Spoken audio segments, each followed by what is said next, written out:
Loli akhirnya muncul, ungkap penyebab sempat ditahan polisi London usai keluar dari rumah Mami Eda. Putri Nikita Mirzani, Laura Meizani Naseru Asri alias Loli baru mengabarkan kondisinya setelah keluar dari rumah ibu asuhnya, Mami Eda. Melalui live TikToknya yang kini viral, Loli membenarkan dirinya sudah resmi meninggalkan rumah Mami Eda. Namun, dirinya bingung lantaran dilaporkan sebagai anak hilang oleh Mami Eda. Mulanya, Loli tampak enggan menyinggung sikap Mami Eda yang membuatnya bingung itu. Ia berulang kali menegaskan kondisinya baik-baik saja. Sulung Nikita Mirzani itu menegaskan ia dan Mami Eda masih saling berkomunikasi.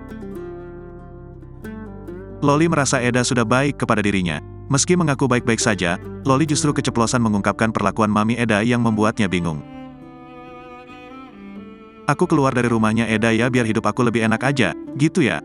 Kemarin aku juga sempat ke kantor polisi ya gara-gara apa? Ya gara-gara aku sempat dilaporin sama Eda kalau aku anak hilang, tukas remaja 16 tahun itu. Dan aku juga bingung kenapa dia laporin aku sebagai anak hilang, sedangkan aku juga masih kontakan sama dia, bebernya lagi. Kendati bingung, Loli mencoba berpikir positif dan menepis pikiran buruknya pada Mami Eda.